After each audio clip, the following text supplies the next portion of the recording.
Welcome to Sleepless Philosophers, where deep ideas meet restful nights. If you enjoy these journeys through philosophy, please like and subscribe and turn on notifications for daily uploads. To support the channel, consider leaving a super thanks. Any amount helps us continue creating content.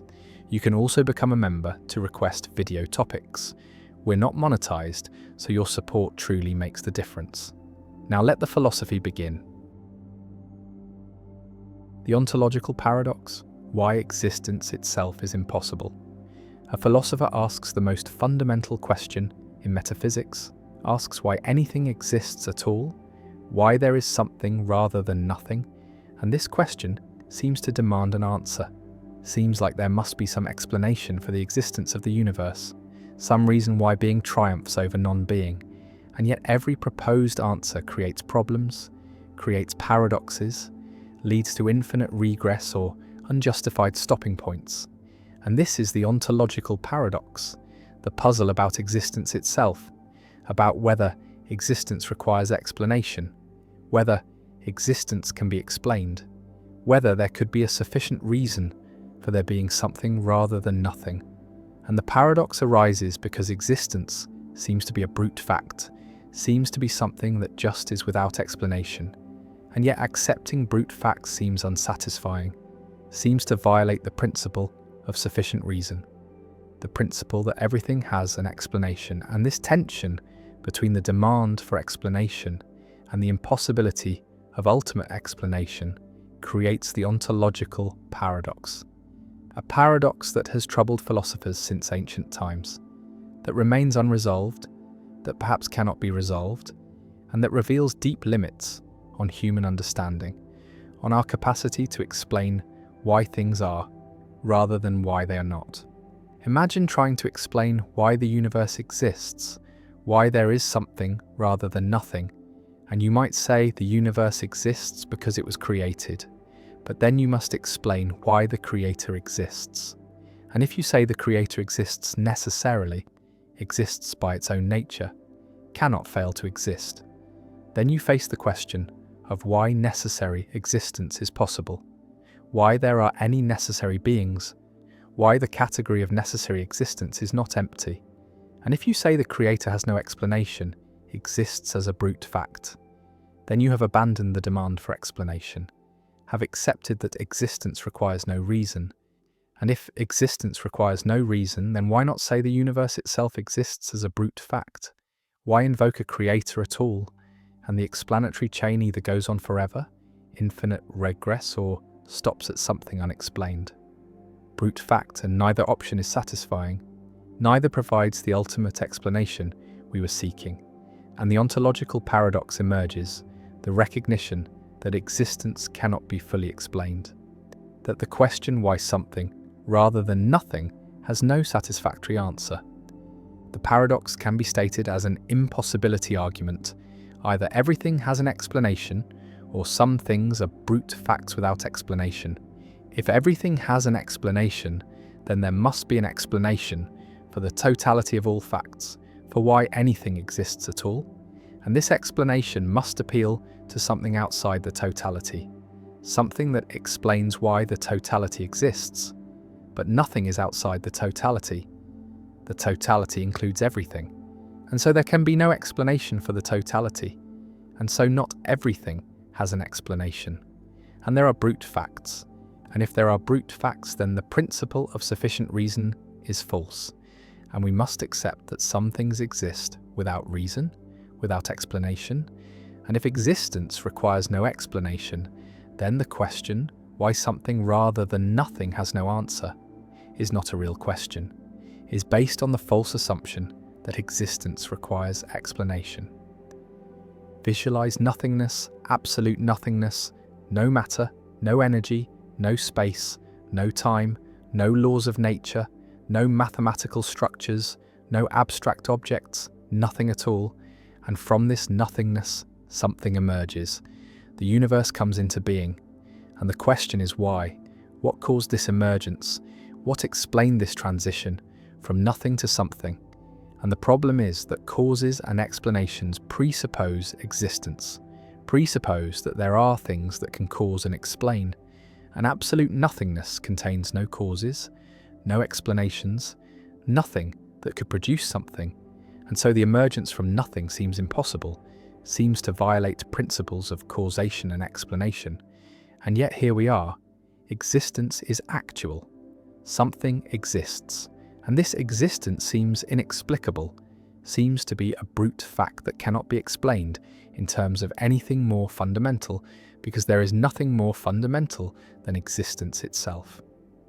One response to the ontological paradox accepts it, accepts that existence is a brute fact, that there is no explanation for why there is something rather than nothing, that the universe just exists without reason, and this response abandons the principle of sufficient reason, abandons the demand that everything be explained, and treats existence as the foundation, as the starting point beyond which explanation cannot go. And this response is common among atheist philosophers, among those who see the universe as all there is, as existing without creator or external explanation. And the ontological paradox is dissolved by rejecting one of its premises, by denying that existence requires explanation. Another response appeals to necessary existence, argues that something must exist, that nothingness is not a genuine possibility, that existence is necessary, and the question why something rather than nothing is based on the false assumption that nothing is a real alternative. And various arguments have been offered for necessary existence, arguments that nothingness is unstable, that something must arise from nothing due to quantum fluctuations or logical necessity, or arguments that necessary beings like God exist by their nature and cannot fail to exist. And these arguments attempt to show that existence is not contingent, not dependent on external factors, but is necessary, is unavoidable. And if existence is necessary, then the question why something rather than nothing dissolves. The answer is that something must exist. Nothing is not an option. A third response questions the question, argues that why is there something rather than nothing is not a genuine question, is based on confusion about what questions can meaningfully be asked. And the question presupposes that nothing is the default, the expected state, and something is the deviation that requires explanation. But this presupposition is unjustified. There is no reason to privilege nothing over something, no reason to think nothing is more natural or more likely. And if something and nothing are on equal footing, then the question collapses, becomes unanswerable because it has no presupposition to support it. And the ontological paradox dissolves because the founding question is revealed to be pseudo-question. The ontological paradox also connects to debates about cosmology, about the origin of the universe, about whether the Big Bang was the beginning of everything, or whether something existed before, and cosmologists have proposed various scenarios. Eternal inflation, where universes are constantly being created in a multiverse. Cyclic cosmologies, where the universe goes through endless cycles of expansion and contraction. Quantum creation, where the universe emerged from quantum vacuum fluctuations, and each scenario pushes the question back, explains our universe in terms of something more fundamental. But the question remains why that more fundamental thing exists, why there is quantum vacuum, why there are laws of physics, why there is anything at all. And the ontological paradox persists at every level, cannot be escaped by postulating more fundamental entities or processes. Some philosophers embrace the paradox, treat it as revealing something deep about the limits of explanation, about the structure of understanding. That explanation must stop somewhere, must reach a foundation that is itself unexplained. And existence is that foundation, is the basic fact that grounds all other facts. And accepting this involves accepting that not everything can be explained, that the demand for total explanation is impossible to satisfy. And the ontological paradox is not a problem to solve, but a limit to accept, a recognition that human understanding has boundaries, that some questions have no answers, and the question why is there something rather than nothing, is such a question, is beyond our capacity to answer. And we must live with the mystery, with the brute fact of existence. The universe exists, spreads across billions of light years, contains galaxies and stars and planets and life. And the question echoes, why? Why does any of this exist? Why is there something rather than nothing? And no answer fully satisfies, no explanation reaches the ultimate ground. And the ontological paradox persists, ancient and insoluble. A paradox that reveals the limits of metaphysics, the boundaries of explanation, the point where philosophy must fall silent and accept that existence simply is, without reason, without cause, without ultimate explanation. And the paradox endures as one of the deepest problems in philosophy, a problem that perhaps cannot be solved because it points to the edge of what can be understood, the limit where explanation gives out and brute fact takes over, and existence remains, mysterious and fundamental, and the question remains unanswered and perhaps unanswerable. The liberal paradox, when freedom and choice destroy each other. An economist named Amartya Sen constructs a paradox about individual liberty and social choice, about whether societies can simultaneously respect individual freedom and satisfy basic welfare criteria. And the paradox goes as follows. Suppose society values individual freedom, values the principle that each person should be decisive over certain personal matters, should have sovereignty over a domain of choices, perhaps what to wear or what to read or how to live, and call this principle minimal liberalism, the requirement that each individual has at least one pair of alternatives where their preference determines social choice. And now suppose society also values Pareto efficiency, values the principle that if everyone prefers outcome A to outcome B, then society should choose A, should not choose an outcome that makes everyone worse off. And Sen proves that these two principles are incompatible, that no social decision procedure can guarantee both minimal liberalism and Pareto efficiency, that respecting individual freedom can conflict with respecting unanimous preferences. And this is the liberal paradox, also called the impossibility of a Paretian liberal, a demonstration that liberal values contain internal tensions, that freedom and welfare can conflict, that respecting individual choice over personal matters can lead to outcomes that everyone prefers to avoid. And the paradox has generated enormous literature, has sparked debates about the nature of rights, about whether rights are absolute or can be traded, about how to resolve conflicts between liberty and welfare, and the liberal paradox remains one of the most important results in social choice theory, remains a challenge to liberal political philosophy. Imagine a specific example. Two people, call them Prude and Lewd, and a book, and Prude prefers that no one read the book, finds it offensive, would be most satisfied if neither reads it. And second best for Prude is if Prude reads it rather than Lewd reading it, because at least then Prude can argue against it from first-hand knowledge, and worst for Prude is if Lewd reads it while Prude does not. And Lewd has opposite preferences, most prefers that Prude read the book, because Lewd thinks Prude needs liberalising. Second best for Lewd is that Lewd reads it, and worst is that neither reads it. And now apply minimal liberalism. Say that Prude should be decisive over whether Prude reads the book, should have the right to choose for themselves, and Lewd should be decisive over whether Lewd reads the book, and Prude chooses not to read, exercises their right, and Lewd chooses to read, exercises their right, and the outcome is Prude does not read and Lewd reads, but both prefer the outcome where Prude reads and Lewd does not.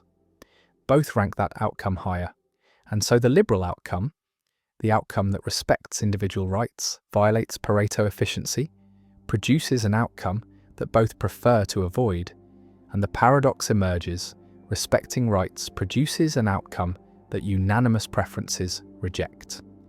The liberal paradox demonstrates that rights and welfare can conflict, that giving individuals control over personal matters can lead to collectively worse outcomes, And this challenges the assumption that liberalism is coherent, that respecting freedom always improves welfare. And Sen's paradox shows that this is false, shows that freedom and welfare can diverge, that societies face trade-offs between respecting rights and respecting preferences, and different resolutions prioritize differently. Some prioritize rights and accept that Pareto improvements may be blocked, accept that unanimous preferences may be overridden by individual sovereignty, and other resolutions prioritize welfare and accept that rights may be violated when everyone would benefit. And neither resolution is fully satisfying. Both involve accepting tensions within liberal values. Visualize the paradox as revealing a cycle. Individual rights produce an outcome, unanimous preferences reject that outcome and prefer an alternative. But that alternative violates individual rights, and we are stuck cannot satisfy both rights and preferences simultaneously. And this cycle shows that liberalism contains contradictions, that its commitments can conflict, and resolving the conflict requires prioritizing, requires deciding whether rights or welfare is more fundamental, and different liberal theories answer differently. Rights-based liberalism prioritizes rights and accepts welfare losses. Welfare-based liberalism prioritizes welfare and accepts rights violations, and no theory satisfies both perfectly. One response to the liberal paradox argues that the problem is with the specification of rights, that the rights in Sen's example are meddlesome, are concerned with what others do, and proper rights are self-regarding, are concerned only with what you do, not with what others do. And if rights are limited to self-regarding matters, then the paradox may not arise, then respecting rights may be compatible with Pareto efficiency. And this response requires distinguishing between self-regarding and other-regarding preferences, between preferences about your own life and preferences about others' lives. And liberalism protects the former, but not the latter, and this resolves the paradox by restricting the domain of rights, by denying that Prude has a right to prevent Lude from reading, even if Prude prefers that outcome. Another response accepts the paradox, accepts that rights sometimes block Pareto improvements, and argues that this is acceptable, that rights are constraints on social choice, are not mere preferences to be aggregated, but are protections that cannot be violated, even for welfare gains. And this deontological response treats rights as absolute, as trumps over welfare, and accepts that respecting rights may produce outcomes that everyone prefers to avoid.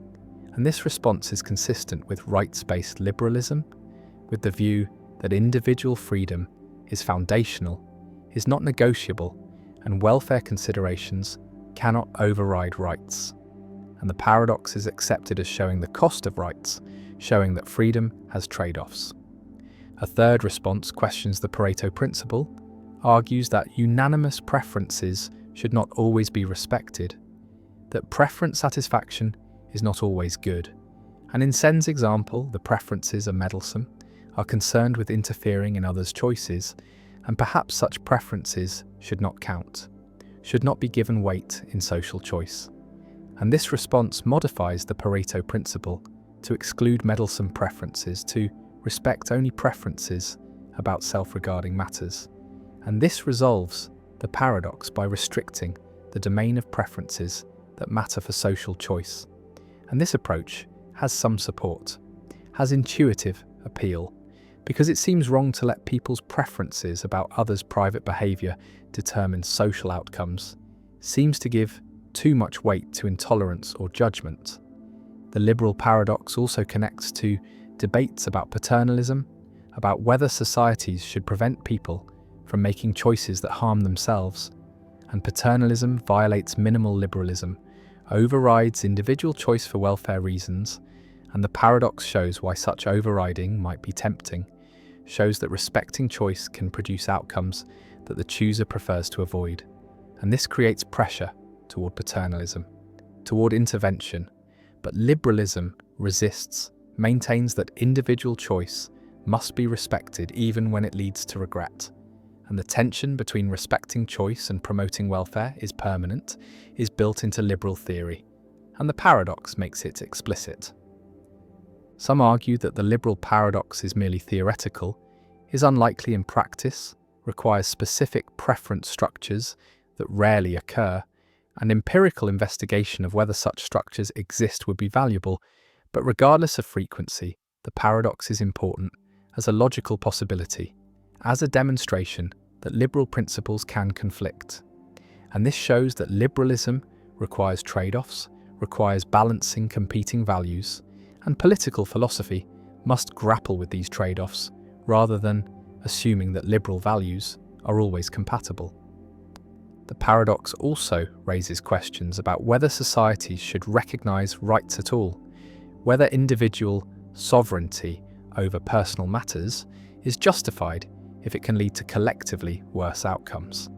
And consequentialists might use the paradox to argue against rights, to argue that social choice should be based on welfare alone, without constraints from individual rights.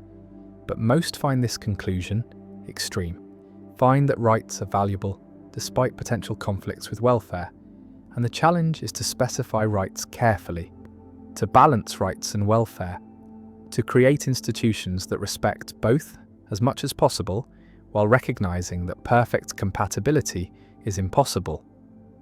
Prude and Lude exercise their rights, make their choices, and the outcome satisfies liberal principles, but violates Pareto efficiency, and both prefer an alternative, but that alternative requires violating someone's rights, requires overriding someone's choice, and the paradox stands unresolved, showing that liberalism contains tensions, that freedom and welfare can conflict, that rights and preferences can diverge, and the liberal paradox endures as one of the important impossibility results in social choice theory, as a challenge to liberal political philosophy, as a demonstration that liberal values are not perfectly compatible.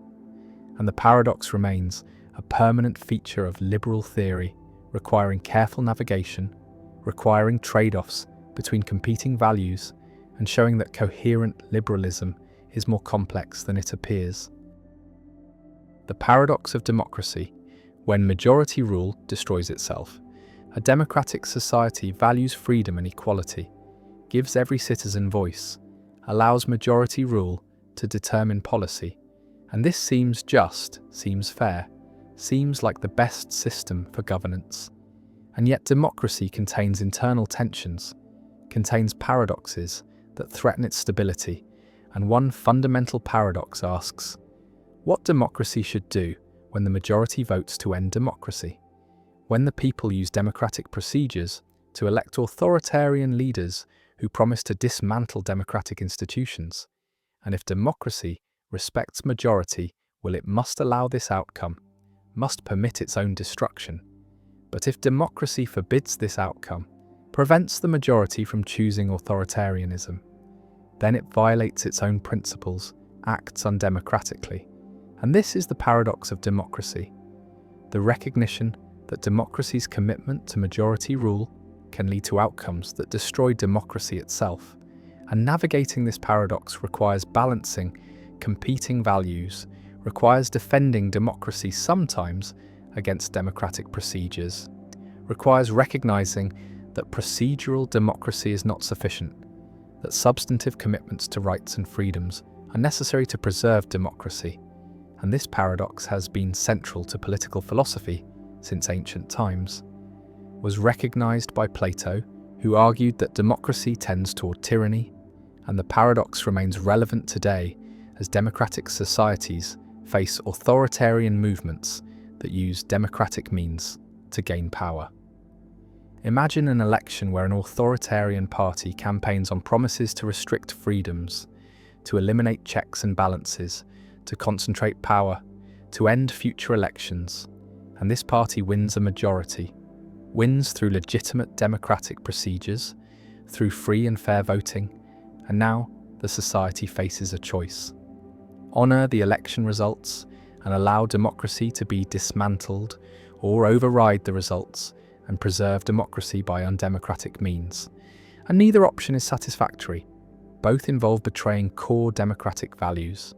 And the paradox emerges from the fact that democracy values both procedural fairness and substantive freedoms. And these can conflict. Majority rule can threaten minority rights, can threaten the institutions that make democracy possible. And when conflict occurs, democracy faces an impossible choice: preserve procedure or preserve substance, respect majority, will or defend fundamental freedoms. The paradox connects to Karl Popper's paradox of tolerance, the recognition that unlimited tolerance leads to the disappearance of tolerance, that tolerant societies must be intolerant of intolerance to survive. And the same structure applies to democracy.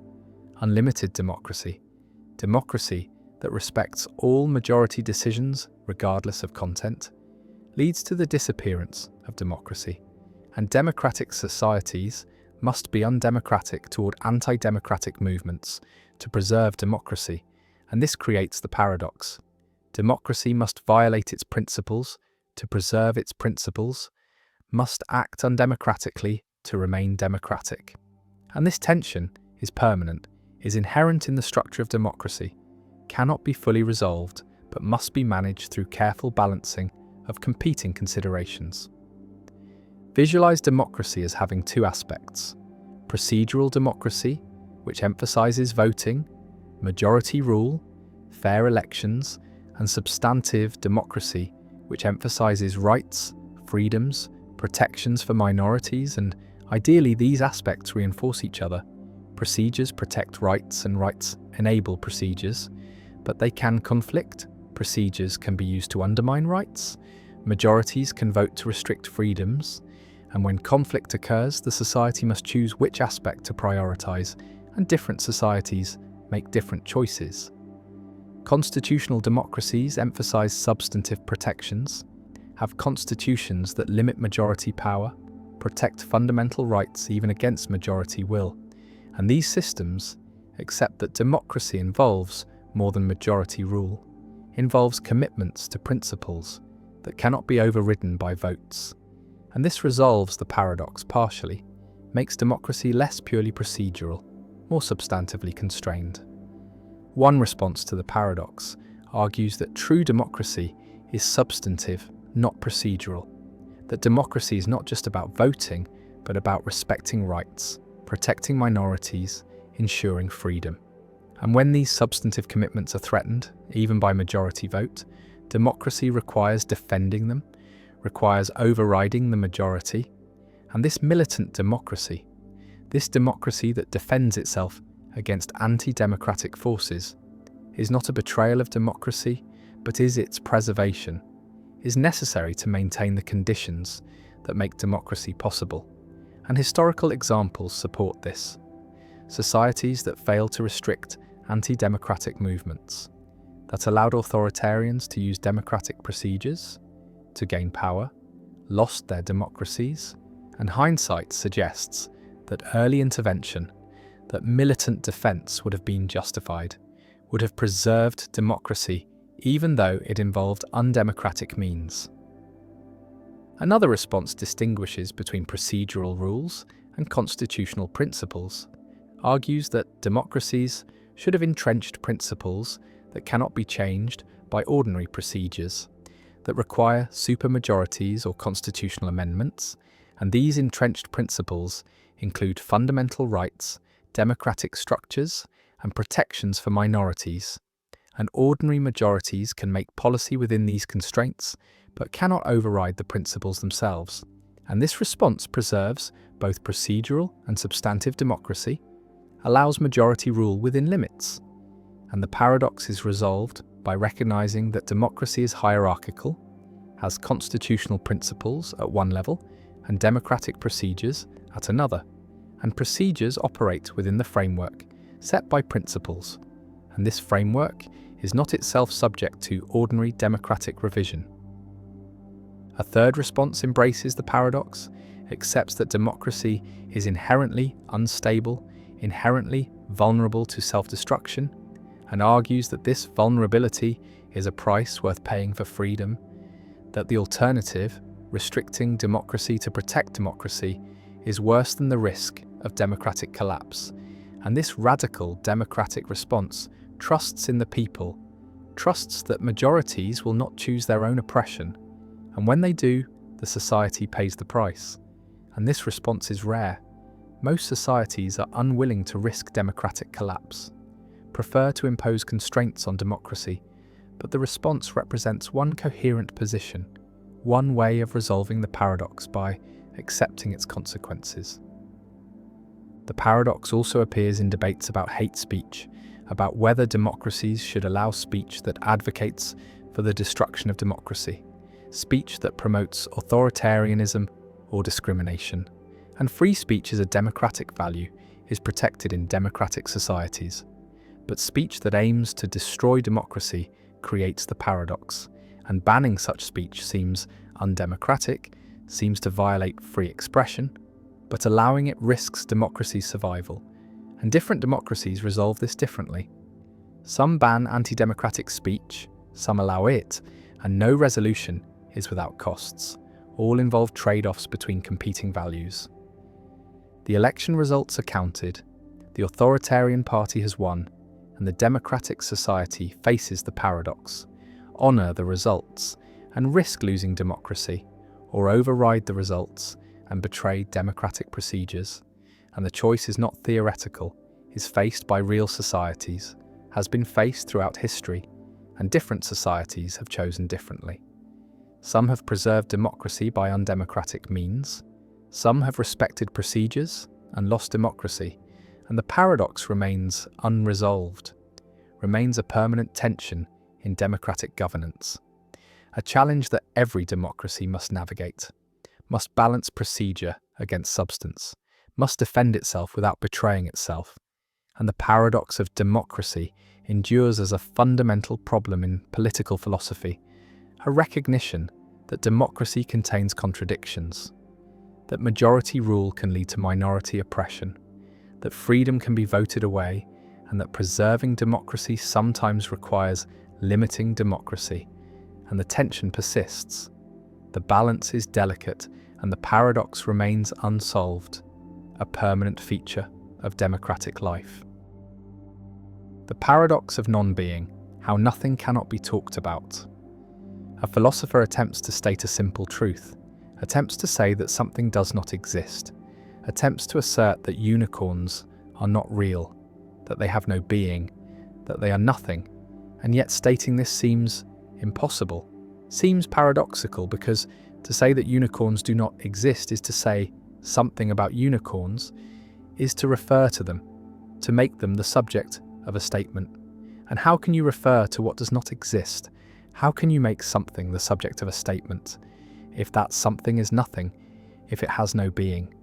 And if you can refer to unicorns, then they must be something, must have some kind of being. But then the statement unicorns do not exist is false, is contradictory, because it refers to things that it claims do not exist. And this is the paradox of non-being, first articulated by Plato in the Sophist, the puzzle about how negative existential statements are possible, how we can truly say that something does not exist without contradicting ourselves, without presupposing the existence of what we are denying exists. And this paradox has troubled metaphysics throughout history, has generated multiple solutions, and remains a test case for theories of reference and existence. Imagine trying to deny the existence of something, trying to say that Zeus does not exist, that there is no such God, and the statement seems straightforward, seems obviously true, but analysing the statement reveals problems because the statement is about Zeus, makes Zeus the subject, and subjects of statements must be something, must have reference, must be objects that the statement is about. And if Zeus is the subject, then Zeus must exist in some sense, must be something rather than nothing. But the statement says Zeus does not exist, says Zeus is nothing. And so the statement seems self-refuting, seems to both presuppose and deny the existence of its subject. And this is the paradox, that negative existentials, statements denying existence, seem impossible to state without contradiction. Parmenides made this paradox central to his philosophy, argued that non-being cannot be spoken of or thought about, because speaking and thinking require objects, require that there be something that is spoken of or thought about. And non-being is not something, is nothing. And so non-being is inexpressible, unthinkable. And from this Parmenides concluded that non-being does not exist, that everything that is exists, that reality is one unchanging being, and change is impossible because change would require something to come into being from non-being or to pass into non-being, and both are impossible.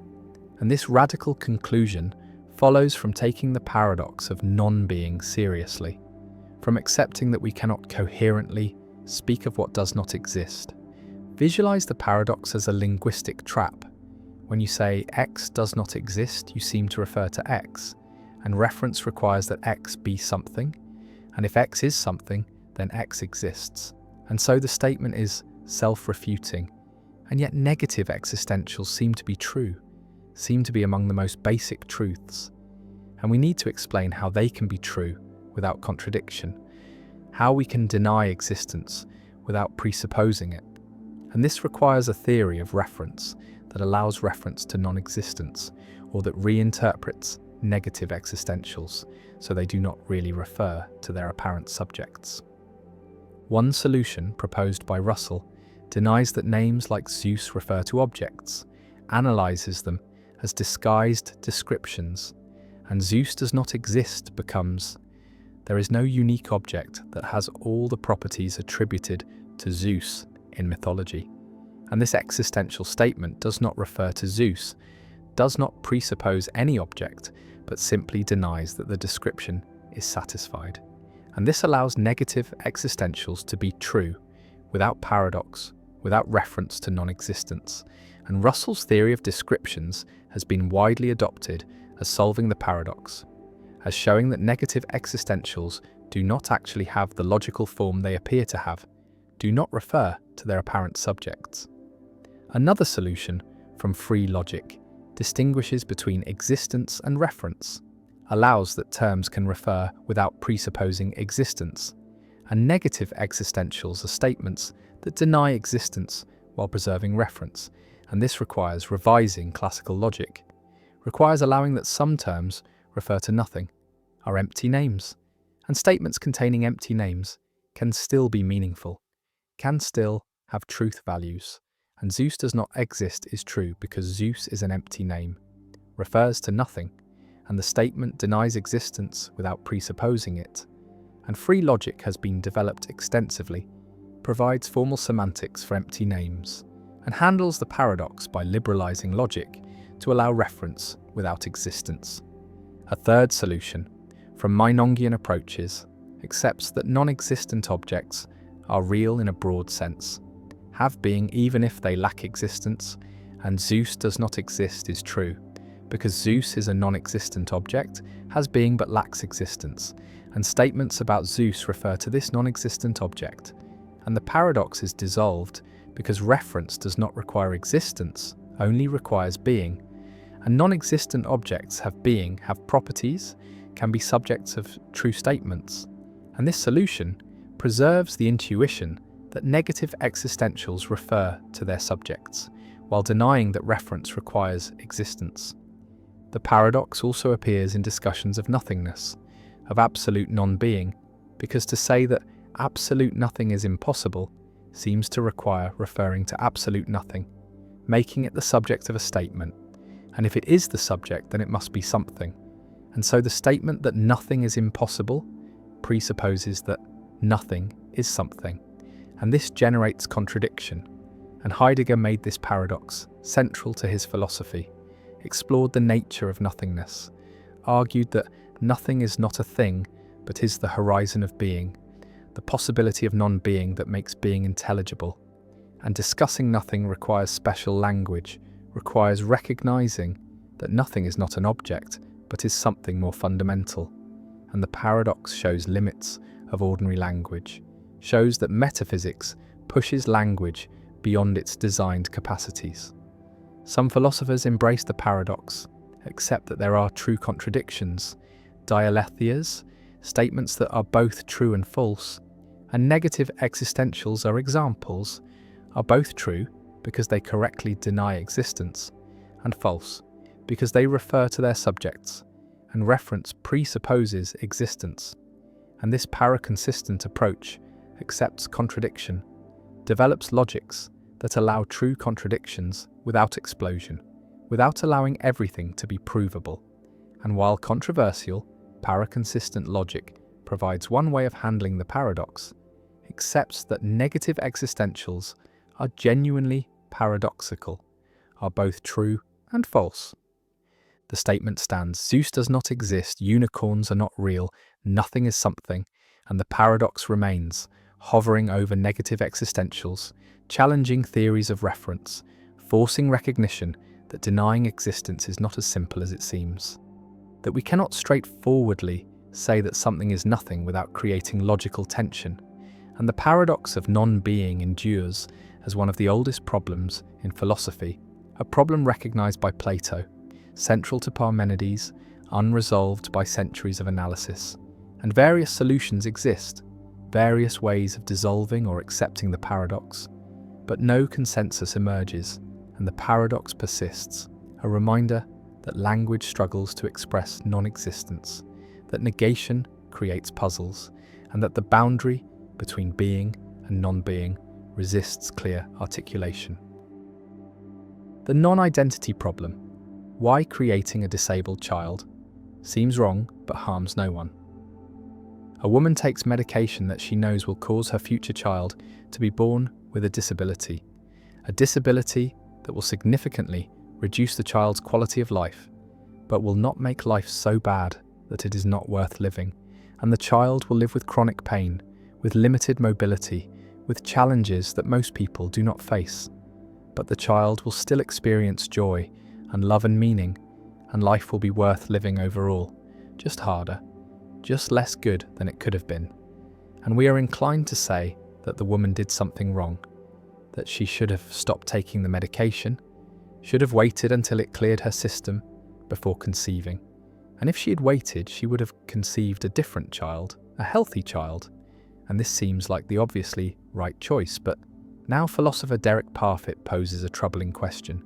Who exactly was harmed by the woman's choice? Who was made worse off?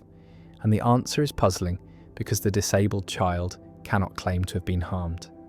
Because if the woman had waited and conceived a different child, then this particular child would not exist at all, and the disabled child's only alternative to existing with a disability is not existing. And existing with a disability, as long as life is worth living, is better than not existing. And so the disabled child is not worse off, is actually better off for existing. And if no one was harmed, then how can the action be wrong? And this is the non-identity problem, a puzzle about how to ground judgments of wrongness in cases where the identity of affected individuals depends on the choices being evaluated. Imagine the scenario more carefully. At time 1, the woman is taking medication, and she has a choice: conceive now and have a disabled child, or wait a month, stop the medication, and conceive a healthy child. And suppose she chooses to conceive now, and 9 months later, a child is born with a disability. Call this child Alex, and Alex grows up facing challenges, but also experiencing good things. And on balance, Alex is glad to be alive, prefers existing to not existing. And now we ask whether the woman wronged Alex, whether Alex was harmed by the woman's choice. And the problem is that the alternative was not Alex without the disability. The alternative was a different child entirely, because different sperm and egg would have united if the woman had waited, and different genetic material produces a different person. And so Alex's options were either exist with the disability or not exist at all. And Alex is better off existing with the disability than not existing. And so how can Alex complain? How can Alex say the woman wronged them, when the only other possibility is non-existence? And if Alex cannot complain, then who can? And if no one can complain, then in what sense was the action wrong? The problem generalizes beyond this specific case. It arises whenever a choice affects who will exist rather than merely affecting how existing people will fare. And these cases are called non-identity cases, and they include decisions about environmental policy, where current generations choose between policies that affect which future people will exist. Decisions about genetic engineering, where parents choose traits for children who would not exist without that choice. Decisions about timing of reproduction, where different times lead to different children. And in all these cases, the people affected by the choice cannot claim they would have been better off if a different choice had been made, because they would not have existed if a different choice had been made. And so, standard harm-based reasoning seems to fail, seems unable to explain why these choices might be wrong. Visualize the problem as a branching tree. At the decision point, two branches extend. On one branch, a child with disability exists. On the other branch, a different healthy child exists. And we compare the two branches and say the second is better, produces a better outcome, a healthier child, less suffering, more well-being. But when we try to say who benefits from choosing the second branch, we cannot point to anyone. The disabled child does not benefit because that child does not exist in the second branch. The healthy child does not benefit because that child does not exist in the first branch. And so there is no person who is made better off by choosing the better branch. And this seems to undermine the claim that the better outcome is better for anyone. And yet we strongly feel that the choice matters, that creating a child with avoidable disability is wrong. Parfit proposed the non-identity problem as a challenge to person-affecting principles. Principles that say an action is wrong only if it makes someone worse off. And these principles work well for ordinary cases where the same people exist regardless of the choice, but they fail for non-identity cases where different choices lead to different people existing. And if we want to maintain that choices in non-identity cases can be wrong, we must adopt impersonal principles, principles that evaluate outcomes based on total or average well-being, or some other measure that does not depend on comparing how well-off particular individuals are across different choices. But impersonal principles face their own difficulties. They can imply things like the repugnant conclusion. They can recommend creating vast populations with minimal welfare, and they can conflict with intuitions about person-relative reasons and obligations. One response to the non-identity problem is to reject the claim that wrongness requires harming someone, to argue that some actions are wrong, even though they do not make anyone worse off, and creating a child with an avoidable disability is wrong. Not because it harms the child, but because it fails to give the child the best start in life, violates a duty to create the best children we can, and this response requires specifying what duties we have regarding procreation, what standards of care apply to potential children, and whether these duties are owed to specific individuals or are impersonal obligations about making the world better. Another response is to argue that the disabled child is harmed after all, harmed relative to an appropriate baseline, and the baseline is not non-existence, but rather the life the child could have had if different choices had been made, even though those choices would have resulted in a different child. We can still say that creating a child with avoidable disability is wrong because it brings into existence someone whose life contains avoidable suffering. And this suffering is bad even if it does not make anyone worse off compared to any alternative where that same person exists. And this response requires defending an impersonal notion of harm. Harm that is not comparative, not based on counterfactuals about specific individuals, but based on the presence of bad states like suffering. A third response is to bite the bullet and accept that the action is not wrong, that if no one is harmed, then nothing bad has happened. And this response embraces person-affecting principles and accepts their implications even in non-identity cases, admits that we cannot say the woman wronged the disabled child, cannot say she should have waited, and while this seems counterintuitive, perhaps our intuitions are wrong, Perhaps we are confused about non-identity cases, and the theoretical clarity of person-affecting principles outweighs the cost of accepting counterintuitive conclusions. The non-identity problem has practical implications for reproductive ethics, for decisions about genetic screening, prenatal testing, selective abortion, and genetic modification, because many of these decisions are non-identity cases where choosing one option means one child exists, and choosing another means a different child exists. And if we cannot say these choices harm anyone, then it becomes difficult to regulate them.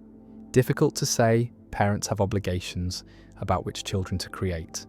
And yet most people feel strongly that some procreative choices are wrong, that parents should not knowingly create children with serious avoidable disabilities, that we have reasons to prefer healthy children, and these feelings need grounding, need principles that explain why these choices matter, even though no particular person is made worse off. The woman stands at the choice point, medication in hand, and she can conceive now or wait, can create a child with disability or create a different healthy child, and the choice seems obvious. And yet when we try to justify the obvious answer, try to explain why waiting is better, the justification becomes elusive, slips through our fingers, because no one is harmed by conceiving now. The child who exists is glad to exist, and the child who would exist if she waited does not exist to be disappointed. And the non-identity problem reveals a gap in our moral thinking, a case where our judgments are clear, but our reasons are unclear, where standard moral frameworks fail to explain intuitions we hold strongly, and Parfit's problem remains unsolved, challenging, forcing recognition that identity matters, that who exists matters, and that moral philosophy has not yet developed adequate tools for handling cases where choices determine who exists rather than merely how well existing people fare, and the problem persists, technical and troubling, a reminder that even procreation, the most basic of human activities, raises profound ethical puzzles that resist easy answers. The paradox of confirmation. Why seeing a red apple proves all ravens are black. A scientist seeks to confirm the hypothesis that all ravens are black, and the obvious way to test this hypothesis is to observe ravens, to find ravens and check their colour. And each black raven found provides evidence for the hypothesis, confirms it slightly, makes it more likely to be true. And this seems straightforward, seems like basic scientific method. Observe instances that match the hypothesis and they provide confirmation. But philosopher Carl Hempel noticed something strange, something that reveals how confirmation works in unexpected ways. And the strangeness begins with a logical equivalence. The statement, all ravens are black, is logically equivalent to the statement, all non-black things are non-ravens. These two statements have exactly the same truth conditions. If one is true, then the other must be true. If one is false, then the other must be false. And so anything that confirms one statement should confirm the other, should provide equal evidence for both. But now consider what confirms the statement. All non-black things are non-ravens, and observing a non-black non-raven should confirm it. Observing a red apple provides evidence that all non-black things are non-ravens because a red apple is non-black and is a non-raven.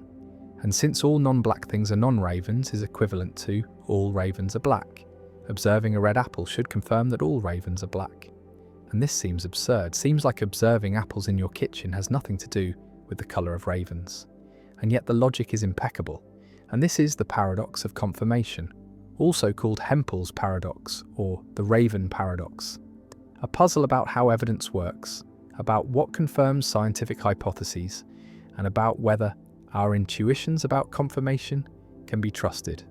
Imagine a scientist sitting in a laboratory surrounded by red apples, carefully noting each one, recording that it is red and not a raven, and claiming that this investigation provides evidence about ravens, evidence that all ravens are black. And this seems ridiculous.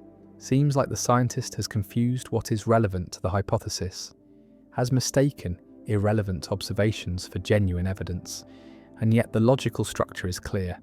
Each red apple confirms that all non-black things are non-ravens, and this statement is logically equivalent to all ravens are black. And confirmation should be closed under logical equivalence. If observation O confirms hypothesis H, and H is equivalent to H, then O should confirm H out. Otherwise, confirmation would depend on how we phrase hypotheses rather than on what they say. And so the scientist with the red apples is doing legitimate science, is confirming a hypothesis about ravens even though no ravens are involved. And the paradox forces us to either accept this counterintuitive conclusion or reject some principle we thought was obvious about how confirmation works. The paradox reveals tension between formal logic and intuitive judgment. Because formally the argument is valid, red apples do confirm that all ravens are black through the equivalence with all non-black things are non-ravens, but intuitively this seems wrong. Seems like red apples are irrelevant to ravens, and resolving this tension requires either explaining why the formal conclusion is actually correct and our intuitions are misleading, or showing where the formal argument goes wrong, where a principle we thought was valid actually fails. And both options have been pursued, have generated extensive philosophical literature, have produced multiple proposed solutions, none of which has won universal acceptance. Visualize the logical space of all objects, divided into 4 categories: black ravens, which confirm the hypothesis directly; non-black ravens, which would falsify the hypothesis; black non-ravens like coal or blackboards, which seem irrelevant; and non-black non-ravens like red apples, which also seem irrelevant. And the paradox says that observing objects in the 4th category, non-black non-ravens, provides evidence for the hypothesis that all ravens are black, because these observations confirm the equivalent hypothesis that all non-black things are non-ravens, and each red apple, each green leaf, each blue car provides a tiny bit of evidence that ravens are black. And while this sounds absurd, it follows from principles of confirmation that seem undeniable. One proposed solution appeals to background knowledge and prior probabilities, argues that red apples do confirm that all ravens are black, but the confirmation is so tiny as to be practically negligible. Because we have vast background knowledge about the number of non-black things in the universe, we know there are billions and billions of non-black objects, and observing one red apple increases our confidence that all non-black things are non-ravens by an infinitesimal amount, whereas we have much less background knowledge about ravens, and observing one black raven increases our confidence that all ravens are black by a larger amount. And so both observations provide confirmation, but in vastly different degrees. And this explains why it seems pointless to observe red apples when investigating raven colour. Not because they provide no confirmation, but because they provide so little confirmation that the exercise is worthless. And this Bayesian solution preserves the formal logic while explaining the intuition, accepts that red apples confirm the hypothesis, but explains why we correctly ignore them. Another solution challenges the equivalence condition, argues that confirmation is not closed under logical equivalence, that logically equivalent statements can receive different confirmation from the same observation. And the reason is that confirmation depends not just on logical form, but on the way hypotheses are stated, on which predicates are used, on how the hypothesis carves up the world, and all ravens are black, and all non-black things are non-ravens, while logically equivalent organise the world differently, make different predicates primary, and observations confirm hypotheses relative to these organisations, and a black raven confirms the first hypothesis more than the second, and a red apple confirms the second more than the first, even though they are equivalent. And this solution rejects the principle that equivalent hypotheses must receive equal confirmation from the same observation. A third solution appeals to selective confirmation, argues that observing a red apple provides some evidence for all ravens are black, but only under certain conditions, only when the observation is made in a context where it has the potential to falsify the hypothesis, and seeing A red apple in your kitchen where you never expected to find a raven provides no confirmation, provides no new information. But seeing a red apple in a context where you might have found a non-black raven, where the observation had the potential to reveal a counterexample, does provide confirmation.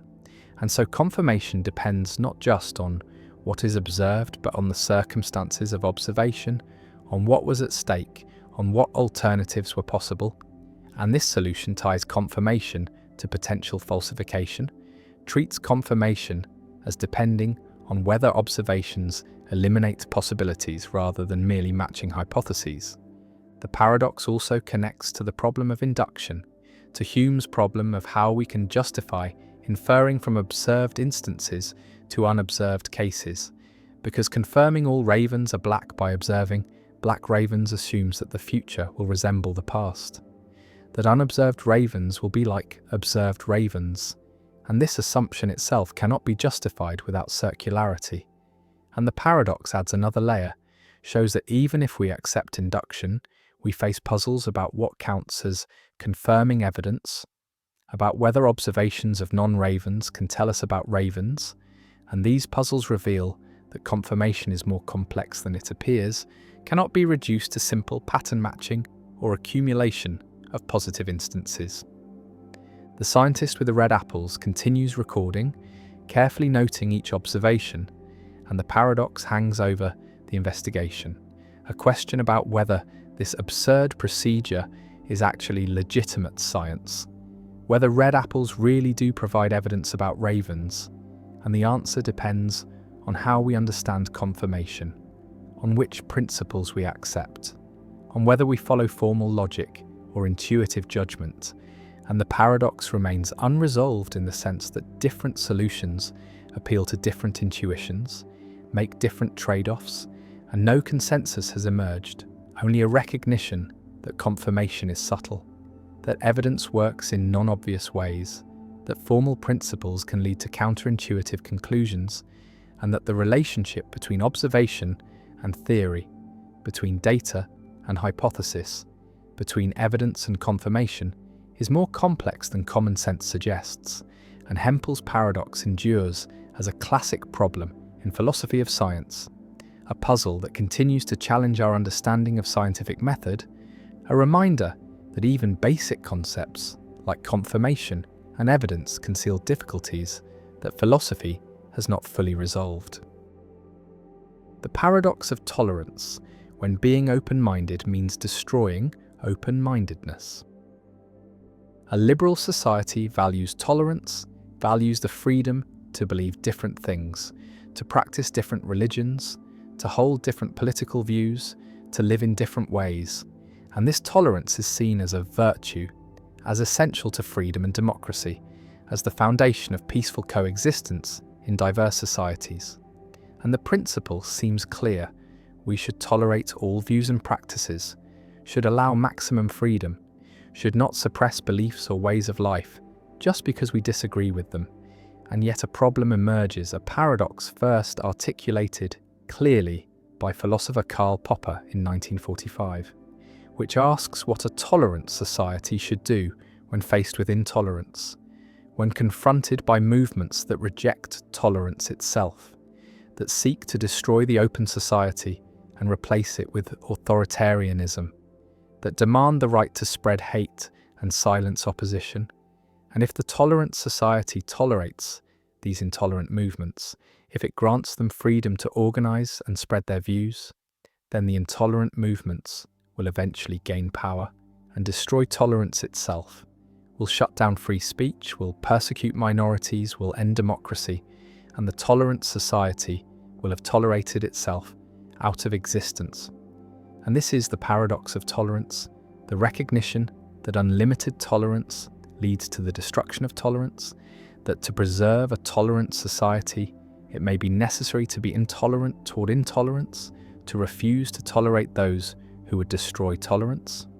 Imagine a democracy where free speech is protected, where all political views are allowed, where movements can organize and campaign and attempt to win power through elections. And now, imagine a fascist movement that explicitly rejects democracy, that promises to seize power and end elections and establish dictatorship. And this movement uses the freedoms of the democratic system to grow, uses free speech to spread propaganda, uses freedom of assembly to recruit followers, uses democratic procedures to gain seats in parliament, and at each stage the democratic society faces a choice. Do we tolerate this movement? Do we allow it to continue operating within the system, even though its goal is to destroy the system? Or do we suppress it? Do we ban the movement, arrest its leaders, prevent it from spreading its message? And if we suppress it, are we betraying our own principles? Are we becoming intolerant ourselves? And if we do not suppress it, are we complicit in our own destruction? Are we naive? Are we allowing democracy to commit suicide? Popper's answer was that we should not tolerate the intolerant, that tolerance is not a suicide pact, that a society that wishes to remain tolerant must be willing to defend itself against movements that seek to destroy tolerance, and this means that tolerance has limits, that it does not extend to those who would abuse it to eliminate tolerance. And Popper acknowledged that this is paradoxical, that the tolerant society must practice intolerance, must suppress certain views, must limit freedom in order to preserve freedom. But he argued that this is necessary, that the alternative is the death of tolerance, and history supports this. Societies that tolerated fascist movements in the 1920s and 1930s saw those movements seize power and establish brutal dictatorships. And the lesson is that tolerance must be defended, that it cannot be absolute, that there are views and movements that cannot be accommodated within a free society because their goal is to end freedom. But this creates difficult questions about where to draw the line, about which views count as intolerably intolerant, about who decides, about what methods of suppression are legitimate. Because if we ban every movement that seems threatening, if we suppress every view that makes us uncomfortable, then we are no longer a tolerant society. We have become the oppressors. We have done the work of the intolerant for them. And so the paradox is not fully resolved by saying we should not tolerate intolerance, because we need principles to determine what counts as intolerance. What level of threat justifies suppression, and whether suppression means banning speech, banning organizations, arresting people, or merely refusing to engage, refusing to give platforms, refusing to treat intolerant views as legitimate options in public debate. Visualize a spectrum of intolerance. On one end are views that are merely offensive or unpopular, views that challenge prevailing norms, views that make some people uncomfortable. And these views, even if we find them objectionable, should be tolerated in a free society, should be allowed to be expressed and debated, because tolerance means accepting that people will hold views we dislike. And suppressing offensive views is censorship, is the tyranny of the majority, is the opposite of the tolerance we claim to value. And on the other end of the spectrum are movements that actively seek to destroy democratic institutions, that incite violence, that organize to strip rights from minorities, that threaten the basic conditions of a free society. And these movements, Popper argues, need not be tolerated, can be suppressed to protect the tolerant society. But the middle of the spectrum is murky, filled with cases where reasonable people disagree about whether a movement or view crosses the line. And this is where the paradox bites hardest, where we must make judgments without clear rules, where any decision risks either tolerating too much and allowing intolerance to grow, or suppressing too much and becoming intolerant ourselves. Some philosophers argue that the paradox can be resolved through procedural rules, through formal commitments to democratic processes. A tolerant society tolerates all views that accept the democratic framework, that agree to compete peacefully for power, that accept the results of elections and respect the rights of others. But it does not tolerate movements that reject these procedures, that seek power through violence or intimidation, that refuse to accept electoral defeat. And this procedural approach provides a clear line. tolerance extends to those who play by the rules, not to those who seek to overturn the rules. But critics note that even this approach involves substantive value judgments, because the democratic framework itself embodies values like equality and freedom. And so we are saying we tolerate all views except those that reject our core values. And this is not neutral tolerance, but partisan tolerance, tolerance of a specific range of views that we have already deemed acceptable. Others argue that the solution involves distinguishing between tolerating views and tolerating actions, that a truly tolerant society allows people to hold and express any beliefs, but does not allow them to act on beliefs that harm others. So expressing racist views might be tolerated, but discriminatory actions are not. Advocating for dictatorship might be tolerated, but attempting a coup is not. And this distinction seems to preserve free thought and speech while preventing harm, but it faces difficulties because speech can cause harm, hate speech can incite violence, propaganda can radicalize people, and drawing the line between harmless expression and harmful action is not straightforward. And some argue that by the time intolerant movements act, it may be too late, that tolerant societies must suppress intolerant speech before it metastasizes into intolerant action.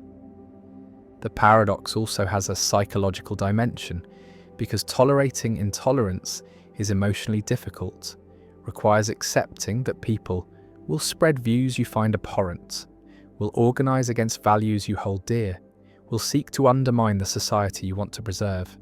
And this acceptance is painful, creates tension, and there is a constant temptation to suppress, to silence, to refuse to tolerate, and distinguishing between legitimate suppression of genuine threats and illegitimate censorship of mere disagreement requires judgment, requires resisting the urge to label all opposing views as intolerable, requires humility about our own fallibility.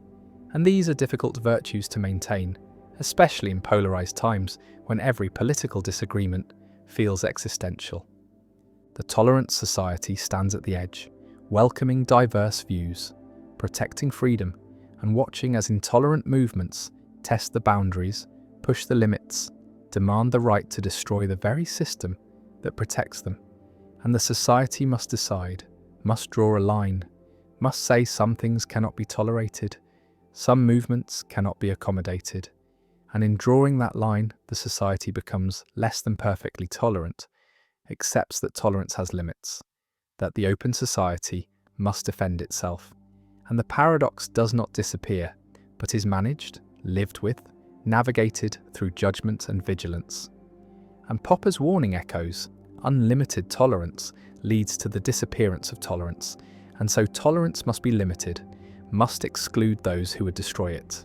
And this is not a betrayal of tolerance, but its preservation. Not a contradiction, but a recognition that all principles have boundaries, that values must be defended, and that the truly tolerant society is one that tolerates everything except intolerance. And the paradox remains uncomfortable and unresolved, a permanent feature of liberal democracy, a reminder that freedom is fragile, that it must be actively maintained, and that tolerance for all its virtues is not enough by itself, must be supplemented with vigilance, with judgment, with the willingness to say no, to draw lines, to defend the open society against those who would close it. And the tension persists, always present, always requiring balance, and the paradox endures. The phantom limb. Paradox: why missing body parts still feel present. A soldier loses an arm in combat. The limb is amputated, no longer exists, no longer is connected to the body, and yet the soldier feels the arm, feels it present, feels sensations in fingers that are not there, feels the arm moving, feels it itching, feels pain in the missing hand. And this sensation is vivid, is compelling, is indistinguishable from sensations in real limbs. And this is the phantom limb phenomenon experienced by the vast majority of amputees, where missing body parts continue to be felt, continue to be represented in consciousness. And the paradox is that the brain maintains a representation of a limb that no longer exists, continues to generate sensations attributed to that limb, continues to include it in the body schema, despite clear evidence from vision and from direct inspection that the limb is absent. And this persistence reveals something deep about how the brain constructs body representations, shows that body schemas are not simply reflections of current physical structure, but are neural constructs that can outlive the body parts they represent. And phantom limbs demonstrate that the sense of embodiment is generated centrally, is maintained by brain processes that do not require peripheral input. And the phenomenon raises questions about the relationship between body and brain, about how sensations are localized, about what it means for a body part to be yours when that part no longer exists. Imagine the experience from the inside. You lost your hand months ago. The physical hand is gone, and yet you feel it. Feel the fingers, can feel yourself making a fist, opening the hand, moving fingers that are not there. And these phantom movements feel exactly like real movements, involve the same motor intentions, the same kinesthetic sensations. And sometimes the phantom hand is in uncomfortable positions, cramped or twisted, and you cannot move it, cannot relieve the discomfort. And this frozen phantom is intensely frustrating, is painful, because you feel the limb but cannot control it, cannot adjust it. And the pain is real, is neurological, is generated by the brain but is felt as coming from the missing hand. And this localization is puzzling because there is no hand, no physical location where the sensations could be occurring. And yet the sensations are localized there, are felt as arising from a specific spatial location that happens to be empty.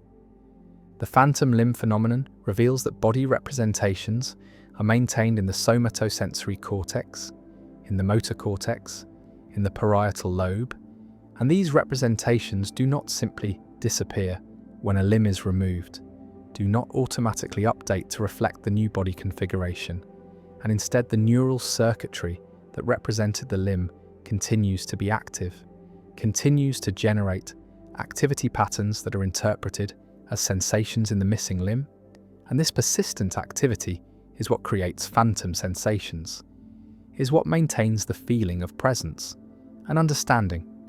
This has led to treatments, has led to therapies that attempt to reorganize the somatosensory cortex, to reduce phantom pain by providing feedback that the limb is gone, and mirror therapy, where amputees use mirrors to create the visual illusion that the missing limb is present, has proven effective, helps reduce pain and unfreeze frozen phantoms by providing visual feedback that allows the brain to update its body representation. Visualize the somatosensory cortex as containing a map of the body, a homunculus where different regions represent different body parts, and this map is established during development, is maintained throughout life, and when a limb is amputated, the corresponding region of cortex does not simply go silent, does not become inactive, and instead neighbouring regions begin to invade, begin to colonize the deferented cortex, and inputs from the face or from the remaining arm begin to activate what was formerly hand cortex. And this reorganization is rapid, occurs within weeks and creates strange effects. Touching the face can produce sensations in the phantom hand, stroking the cheek can feel like stroking the missing fingers, and this shows that the cortical representation has been invaded, that face inputs now activate hand cortex, and the sensations are still localized to the phantom because the activity occurs in hand cortex, and the brain interprets activity in hand cortex as indicating sensations in the hand regardless of the actual source of the activity. The phantom limb paradox challenges the idea that sensations are simply caused by peripheral stimulation, shows that sensations can be generated centrally, can arise from brain activity without corresponding peripheral events. And this has implications for understanding pain, for recognizing that pain is not simply a signal from damaged tissue, but is a constructed experience that can occur without tissue damage, and chronic pain, phantom pain, neuropathic pain are all examples of centrally generated sensations, are pains that arise from neural processes rather than from peripheral injury. And understanding phantom limbs helps understand these pain conditions, helps develop treatments that target the central nervous system rather than the periphery. The phenomenon also raises philosophical questions about the extended mind, about whether the body is part of the mind or is merely a tool used by the mind, and phantom limbs suggest that the body representation is part of the mind, is a core component of self-representation, and the representation persists even when the body part is gone. And this shows that the mind includes representations of the body, includes body schemas that are not simply passive reflections of physical structure, but are active constructs that shape experience. And the phantom limb is a representation without a referent, is a body part in the mind, but not in the world. And this dissociation shows that minds represent bodies, and representations can outlive what they represent.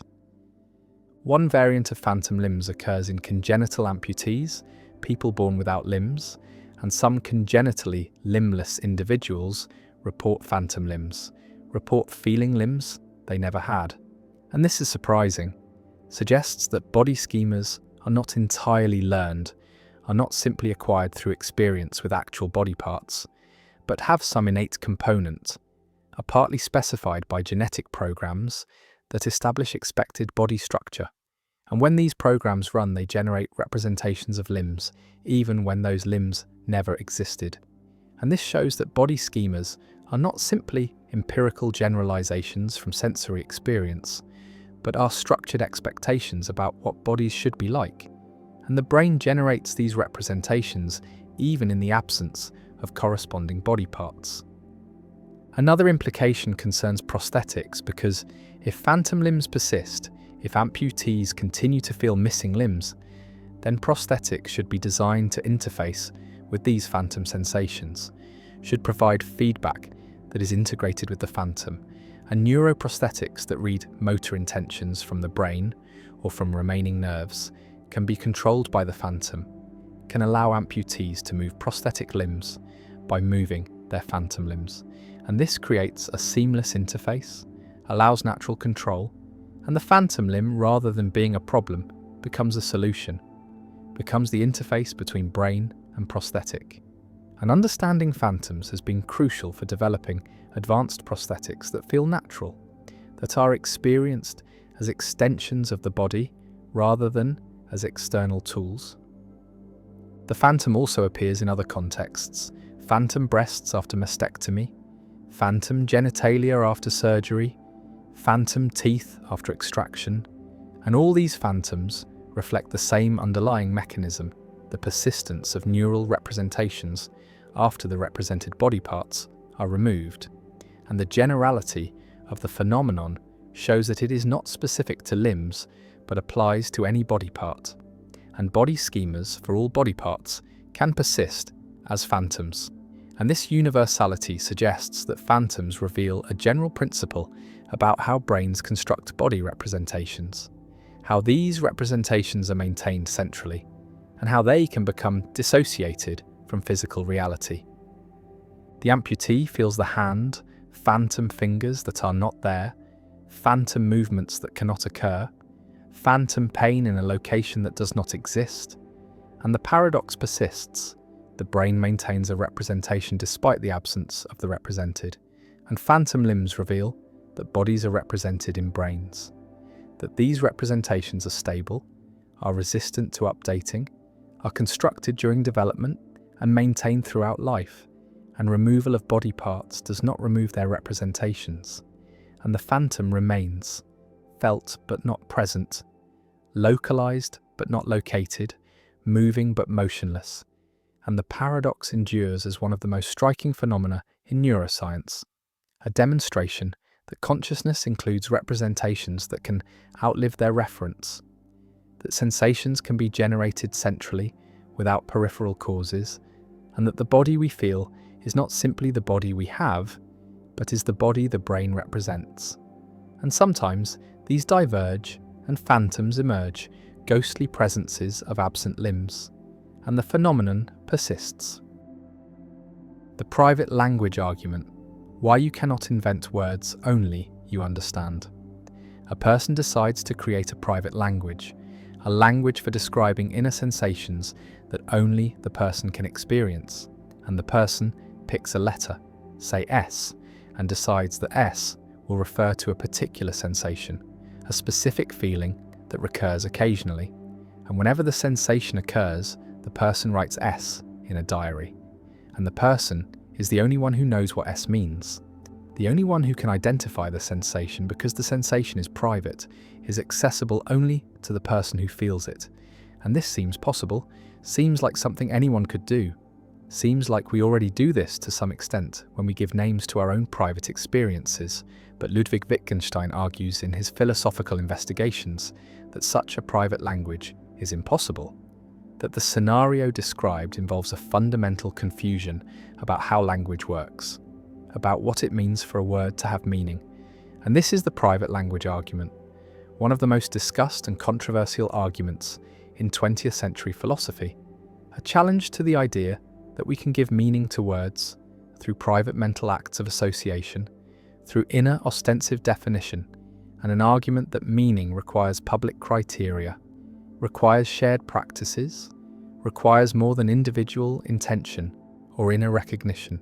Imagine the person using S over time, writing it when the sensation occurs, and now the question arises, how does the person know they are using S correctly?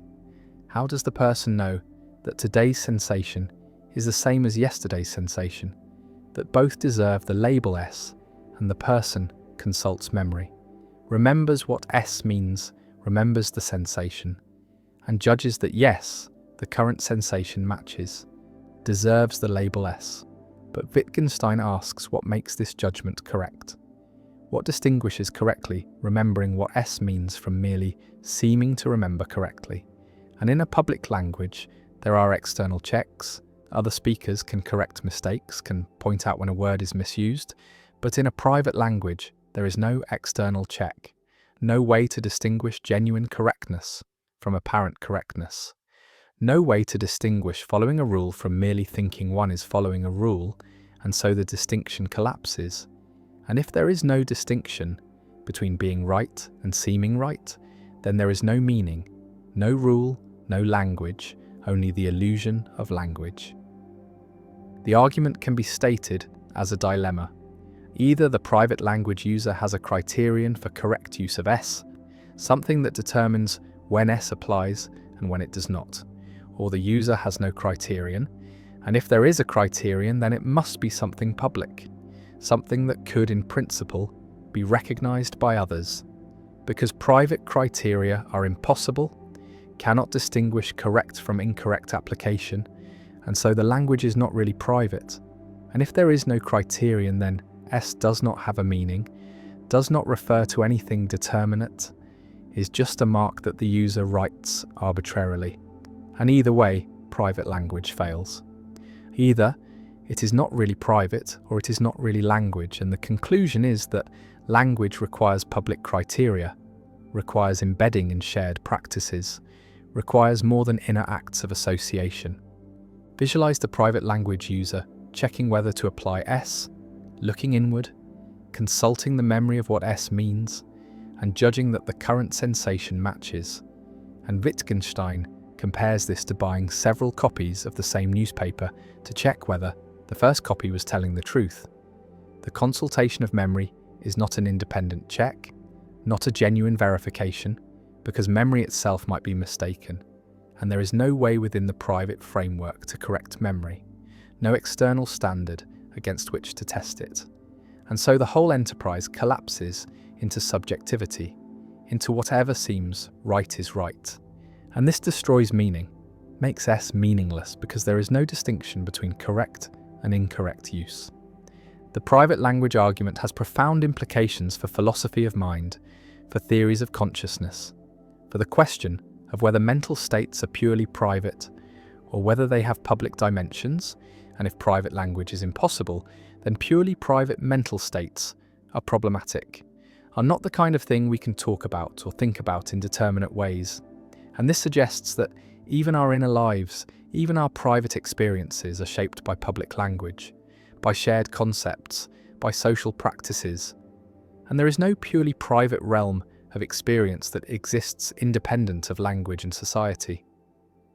One response to the argument defends private language, argues that Wittgenstein's standards for meaning are too strict, that memory can serve as a criterion, even if it is fallible, that we do have private access to our sensations, and that this access, combined with memory, is sufficient to ground meaning. And this response denies that meaning requires public criteria, argues that private ostensive definition is possible, that we can give names to our inner states through acts of attention and association. And while these names might be incorrigible, might admit of no external check, they are still meaningful, still refer determinately to experiences, and the private language argument fails to show otherwise. Another response accepts that individual private language is impossible, but argues that this does not threaten our understanding of consciousness or inner experience, because we do not actually use private language, we use public language to describe our inner states, and words like pain and sensation have public criteria, have behavioural and contextual conditions for application. And so there is no need for private language, no loss if private language is impossible, and the argument's conclusion, rather than being threatening, is liberating, shows that language is essentially social, that meaning is public, and that our inner lives are not sealed off, but are accessible through language and behaviour. A third response questions whether Wittgenstein's argument succeeds, argues that it proves too much, that if private language is impossible, then all language is impossible, because even public language requires individuals to remember meanings, to apply rules based on memory and judgment. And if memory is insufficient for private language, why is it sufficient for public language? And this response suggests that the private language argument creates a general skepticism about meaning that Wittgenstein himself would reject, that the argument needs to be refined to distinguish the legitimate role of memory in public language from the illegitimate role in private language, and making this distinction is difficult. The private language argument also connects to broader issues about rule following, about what it means to follow a rule, to do the same thing repeatedly, to continue a series, and Wittgenstein's point is that rule following is not a matter of inner interpretation, not a matter of grasping a meaning in the mind, but is a matter of practice, of training, of embedding in a community, and rules are constituted by practices rather than by mental states, and following a rule is doing what counts as correct within a practice, not doing what seems correct to an isolated individual. And this social account of rules shapes Wittgenstein's philosophy of mathematics, of logic, of language, and underlies the private language argument. The person sits with the diary with entries of S scattered through the pages, and the question remains whether S means anything, whether the person is using language or merely making marks. And Wittgenstein's argument says that without public criteria, without shared practices, without the possibility of correction by others, S is meaningless. The diary is not a record but a pretense, and the private language is not language at all. And the argument persists as one of the most challenging and important arguments in philosophy, an argument that has shaped discussions of meaning, of mind, of consciousness, and of the relationship between language and reality. And whether the argument succeeds remains disputed, remains a matter of ongoing philosophical debate, but its influence is undeniable, has changed how philosophers think about private experience, about meaning, about the conditions that make language possible, and the private language argument endures as a permanent challenge to Cartesian conceptions of mind, to the idea of a purely private inner realm, and to theories that ground meaning in individual mental acts rather than in public practices. And the diary sits closed, the S entries unreadable, meaningful, or meaningless depending on whether Wittgenstein is right, and the argument remains powerful and controversial, a landmark in 20th century philosophy. The potato paradox. A farmer harvests 100 kilograms of potatoes, and these potatoes are 99% water by weight, meaning that only 1 kilogram is solid potato material and 99 kilograms is water. And the farmer leaves the potatoes out in the sun to dry, and after some time the water content has decreased. The potatoes are now 98% water instead of 99%. And the question is posed, how much do the potatoes weigh now?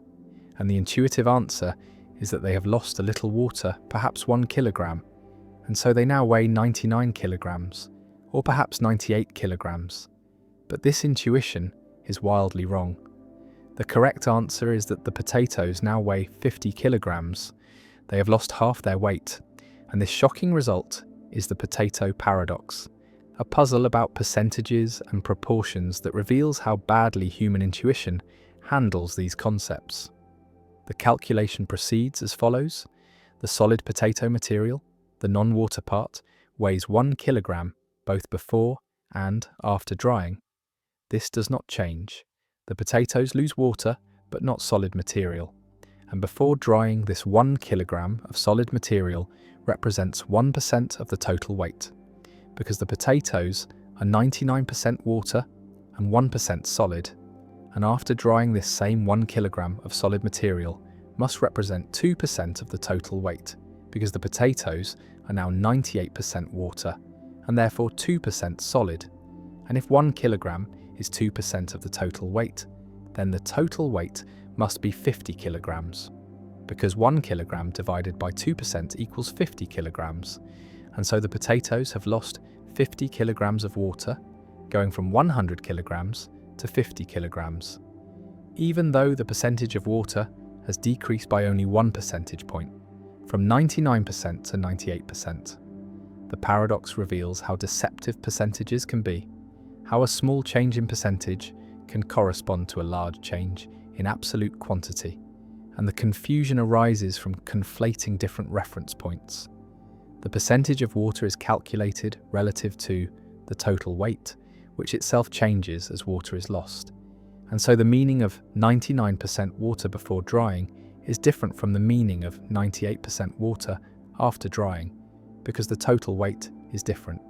And this shifting reference point makes the percentage decrease seem small when in fact it corresponds to a massive, absolute loss of water. Another way to see the solution is to focus on the solid material.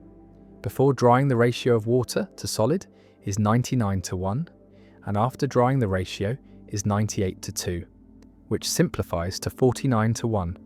And since the solid material remains 1 kilogram throughout, the water content must be 49 kilograms after drying, giving a total weight of 50 kilograms. And this calculation makes clear that the ratio of water to solid has nearly halved, from 99 parts water per part solid to 49 parts water per part solid. And this large change in ratio corresponds to the loss of half the total weight. The potato paradox has analogues in many real-world contexts where percentages and proportions are used. In economics, where small percentage changes in large quantities can represent enormous absolute changes. In medicine, where changes in concentrations or doses must be carefully calculated to avoid errors. In environmental science, where changes in atmospheric composition are measured in parts per million but can have large effects. And in all these contexts, the potato paradox serves as a warning that percentage changes can be misleading, that absolute quantities matter, and that careful calculation is necessary to avoid errors. The paradox also illustrates a general principle about proportions, that when the total changes, percentages relative to that total change in non-obvious ways, and that converting between percentages and absolute quantities requires attention to what the percentage is calculated relative to, and failure to track the denominator, failure to notice that the reference point is shifting, leads to systematic errors in reasoning, errors that the potato paradox exemplifies. Some people respond to the potato paradox by rejecting the premise, by arguing that potatoes cannot go from 99% water to 98% water by drying, that the numbers are unrealistic, but this response misses the point. The paradox is a thought experiment designed to illustrate mathematical relationships, and while the specific numbers may be exaggerated for effect, the underlying principle is sound, and similar calculations arise in realistic scenarios involving concentrations, dilutions, evaporations, and mixing, and understanding the potato paradox helps avoid errors in these practical contexts. The paradox is also pedagogically valuable. It is often used to teach proportional reasoning, to help students understand the difference between absolute and relative quantities, to emphasize the importance of identifying what a percentage is calculated relative to, and to show that intuition about percentages is often wrong, that careful calculation is necessary, and that problems involving changing totals require extra care. And students who master the potato paradox gain insight into a whole class of problems involving ratios, proportions, and percentages, problems that appear throughout mathematics, science, economics, and everyday life. The 100 kilograms of potatoes sit in the sun, water evaporating, and the percentage of water drops from 99 to 98. A change that sounds small, that feels negligible, and yet the weight has halved. 50 kilograms of water have disappeared, and the potatoes now weigh 50 kilograms. And this result shocks, violates expectation, reveals the gap between how percentages sound and what they mean, and the paradox endures, a simple problem with a surprising answer, a calculation that seems wrong but is right, a demonstration that percentages are tricky, that proportions shift in non-obvious ways, and that human intuition about these matters is unreliable, needs correction, needs training, needs the discipline of mathematics to avoid systematic error. And the paradox remains, taught in classrooms, discussed in puzzles, a permanent reminder that numbers are subtle, that context matters, that reference points shift, and that the gap between 99% and 98%, which sounds like 1%, can actually represent 50% of the total. And the potatoes shrink, the water evaporates, and the weight drops, and the paradox persists, elegant and instructive, a lesson in proportional reasoning wrapped in a story about potatoes and sunshine. The problem of other minds, how you know anyone else, is conscious. You observe a person crying, tears streaming down their face, and you infer that they are sad, that they are experiencing the subjective feeling of sadness, the inner emotional state. And this inference seems natural, seems obvious, but philosopher Bertrand Russell asks what justifies it. What evidence proves that other people have minds, have consciousness, have inner experiences like yours? And the evidence is purely behavioural. You see the tears, hear the words, observe the actions, but you never directly experience another person's consciousness, never feel their pain or see their thoughts. And so the inference from behaviour to consciousness is not logically certain, cannot be proven beyond doubt. And it is logically possible, conceivably, though perhaps not believably, that other people are unconscious automata, zombies who behave as if conscious but have no inner life. And this possibility, however remote, reveals that our knowledge of other minds is inferential, is based on analogy to our own case. And this is the problem of other minds. The epistemological challenge of justifying our belief that other people are conscious, that they have subjective experiences, that they are not merely sophisticated mechanisms producing behaviour without accompanying phenomenology. Imagine trying to prove that someone else has consciousness, trying to establish with certainty that they have subjective experiences, and you observe their behaviour, see them wince in pain, hear them describe their feelings, watch them respond appropriately to stimuli, and all this behaviour is consistent with consciousness, is what we expect conscious beings to do, but it is also consistent with unconsciousness, with sophisticated programming that produces appropriate responses without any inner experience, and there is no test, no observation, no experiment that directly reveals consciousness, that proves beyond doubt that someone else has subjective experiences, and so the inference to other minds is always uncertain, is always vulnerable to skeptical doubt. And while we do not actually doubt that other people are conscious, while the skeptical scenario seems absurd, the philosophical point is that our belief cannot be proven, cannot be established with the certainty we might desire. The problem of other minds rests on the asymmetry between first-person and third-person access to mental states. You have direct access to your own consciousness, immediate awareness of your own thoughts and feelings, but you have only indirect access to others' consciousness, can only infer it from their behavior and their reports. And this asymmetry creates an epistemological gap, a gap between what you can know with certainty about yourself and what you can know about others, and crossing this gap requires inference, requires reasoning from observed behavior to unobserved mental states. And such inference is never certain, always vulnerable to error. The traditional solution to the problem of other minds is the argument from analogy, which says that I observe a correlation in my own case between mental states and behavior. I know that when I am in pain, I exhibit certain behaviors. When I am sad, I cry, and so on. And I observe that other humans exhibit the same behaviors. And by analogy, I infer that they have the same mental states, that when they exhibit pain behavior, they are in pain. And this analogy is strengthened by the similarity between my body and their bodies, by the fact that we share similar physiology, and so it is reasonable to infer that we share similar mental lives. But critics of the argument from analogy point out that it is based on a sample size of one. On my own case, and generalizing from one case to all cases is weak induction. And moreover, the analogy assumes what it sets out to prove, assumes that behavioral similarity indicates mental similarity, and this assumption is precisely what the skeptic challenges. Visualize the epistemic situation.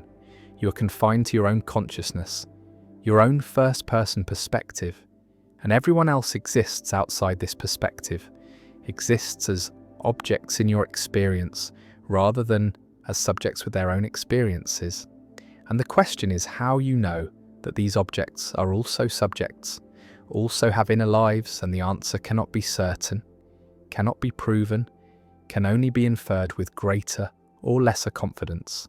And this realization that our knowledge of other minds is uncertain is one of the permanent features of the human epistemic situation, a gap that cannot be fully closed. Another approach to the problem of other minds appeals to the best explanation, argues that the hypothesis that other people are conscious, that they have minds, is the best explanation of their behavior, that positing consciousness explains why people speak as they do, why they report experiences, why they act purposefully, and so on. And while the zombie hypothesis, the hypothesis that people lack consciousness, is logically possible, it is not plausible, not the best explanation, and so we are justified in believing that other people are conscious, even though we cannot prove it with certainty. And this response treats knowledge of other minds as a theoretical inference, as a hypothesis confirmed by evidence, rather than a conclusion proven with certainty.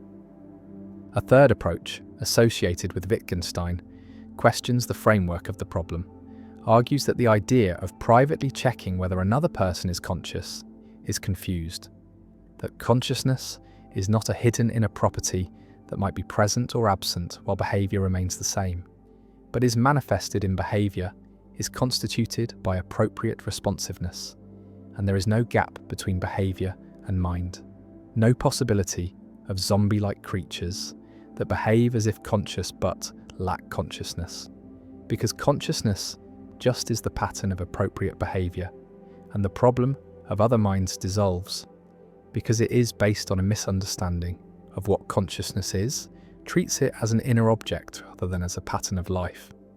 The problem of other minds connects to debates about artificial intelligence, about whether machines could be conscious, because the same epistemic situation applies.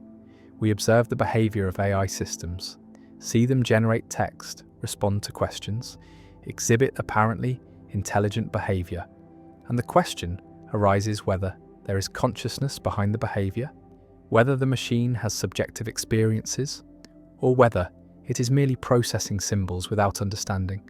And our inability to solve the problem of other minds for humans makes the question of machine consciousness even more difficult, even more uncertain, and we face the possibility that we may never know whether AI is conscious, may never be able to prove or disprove machine sentience.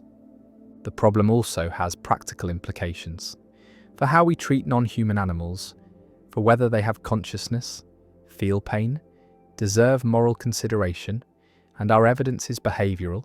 We see animals exhibit pain behavior, avoid harm, seek pleasure, and we infer that they are conscious, that they have subjective experiences, but the inference is uncertain. Is more uncertain the more different the animal is from us? And the problem of other minds makes it difficult to establish definitively which animals are conscious, which can suffer, which deserve protection.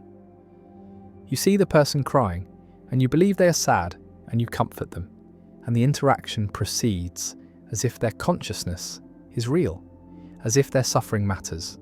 And practically, this is enough. Socially, this is how we function.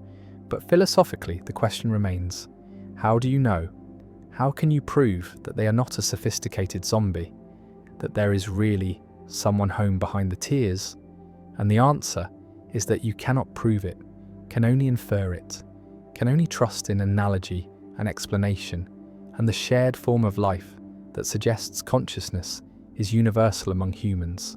And the problem of other minds persists, not as a practical obstacle, but as a philosophical recognition of the limits of knowledge, the gap between self and other, between first-person certainty and third-person inference.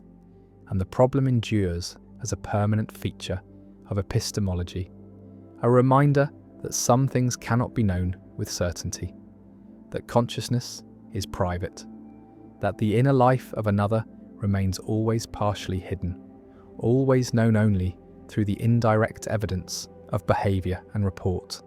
And the crying continues, and the inference to sadness continues, and life proceeds, and the problem remains, unsolved and perhaps unsolvable, a gap that defines the epistemic situation of embodied minds, trying to know other embodied minds, and the question persists, how do you know anyone else is conscious? And the honest answer is, you do not know with certainty. You only believe with confidence but without proof.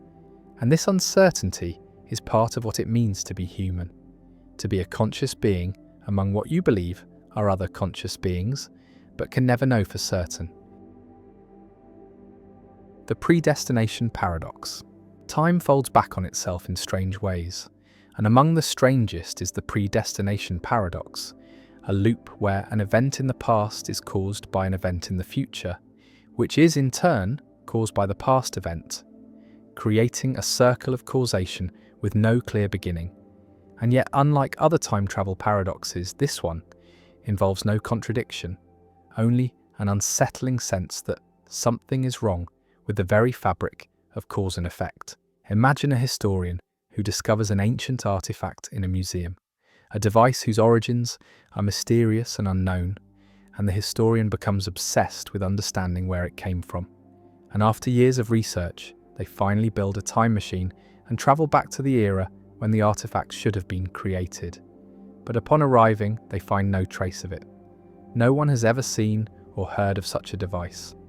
And in frustration, the historian accidentally leaves their own artifact behind in the past, where it is eventually discovered and placed in a museum, the very museum where the historian first found it centuries later. The artifact has no origin. It was never created. It simply exists in a loop, passed from future to past and back again, and the timeline is perfectly consistent. Every event follows logically from every other event. There is no contradiction, no paradox in the classical sense, and yet the mind recoils because it seems that something must have created the artifact, that objects do not simply exist without being made. The predestination paradox is closely related to the bootstrap paradox, but it emphasizes a different aspect of the problem, The idea that events can be predetermined by time travel, that the past is fixed not because of physical laws, but because travelers from the future have already shaped it, and any attempt to change history is doomed to fail because the changes have already happened. They are already part of the timeline. Consider a time traveler who learns of a great disaster and travels back to prevent it, but every action they take to stop the disaster instead contributes to causing it.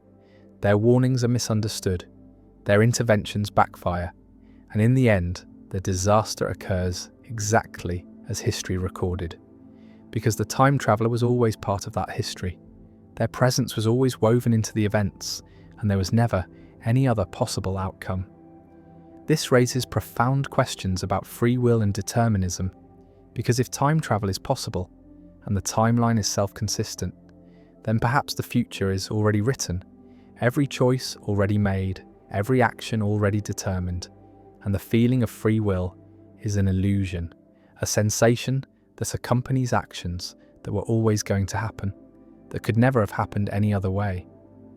Some physicists embrace this view, arguing that the universe is a block where past, present, and future all exist simultaneously, and that time travel simply reveals what was always true, that history is immutable, that the timeline is a fixed structure, and we are merely moving through it, experiencing events in sequence, but unable to alter them. Others find this vision disturbing, a denial of agency, a suggestion that nothing we do matters, because it has all already been decided, and they seek alternatives. Perhaps in the many worlds interpretation, where every time travel event creates a new branch, or in models where time is more fluid and the past can genuinely be changed, though such models often struggle to avoid contradictions. The predestination paradox also appears in ancient mythology and philosophy, in the story of Oedipus, who tries to escape a prophecy but instead fulfills it through his very attempts to avoid it, in the idea of fate and destiny that pervades many cultures, the sense that some events are meant to be, that the future shapes the past as much as the past shapes the future. The paradox lingers as a reminder that time is stranger than it appears, that causation may not be as simple as earlier leading to later, that loops and circles might be woven into the structure of reality, and that the question of whether the future is open or closed, whether we are free or determined, may be inseparable from the question of whether time travel is possible, and if so, what kind of time travel the universe permits. The problem of universals, why redness exists everywhere and nowhere. A philosopher observes that multiple objects share properties. Multiple things are red, multiple objects are round, multiple animals are cats, and this sharing, this commonality, requires explanation, requires understanding what it is for different things to have the same property. And this is the problem of universals, one of the oldest and most fundamental problems in metaphysics. The question of whether properties like redness or roundness or cathood are real entities that exist independently of particular objects, are universals that multiple particulars instantiate, or whether properties are merely names, merely words we use to group similar objects without corresponding to any real shared entity. And the problem divides philosophers into realists who accept that universals exist and nominalists who deny them, and both positions face difficulties. Both must explain how we think and talk about properties, how science discovers laws about kinds, how resemblance works, and neither position has one consensus. And the problem of universals remains one of the deepest questions in ontology, a question about the fundamental furniture of reality, about what kinds of things exist. Imagine two red objects, a red ball and a red shirt, and they share something, they are both red, and the question is what this sharing amounts to, what grounds the similarity. And the realist says both objects instantiate the same universal, the property redness, which exists as a separate entity, an abstract object that is somehow present in both particulars. And the universal redness is one thing that exists in multiple places, is wholly present in each red object. and this explains similarity, explains how multiple things can be read. They all instantiate the same universal, and the nominalist says there is no universal. There are only the particular read objects, and the similarity is primitive, is a brute fact, or is explained by resemblance. The objects resemble each other, or is explained by linguistic convention. We call both read using the same word, and redness is not a real entity, but is a feature of our language or conceptual scheme. The problem can be stated as a dilemma. Either properties are universals, abstract entities that exist independently of particulars, or properties are just features of particulars. And if properties are universals, then we face the problem of how abstract entities relate to concrete particulars, how universals are present in objects, whether they exist in Plato's realm of forms separate from physical reality, or exist in objects themselves, as Aristotle thought. And if properties are just features of particulars, then we face the problem of explaining resemblance, explaining what makes multiple objects similar, what grounds classification into kinds, and neither horn is comfortable. Neither provides an obvious easy answer. And the problem of universals forces us to choose between problematic metaphysics or problematic nominalism.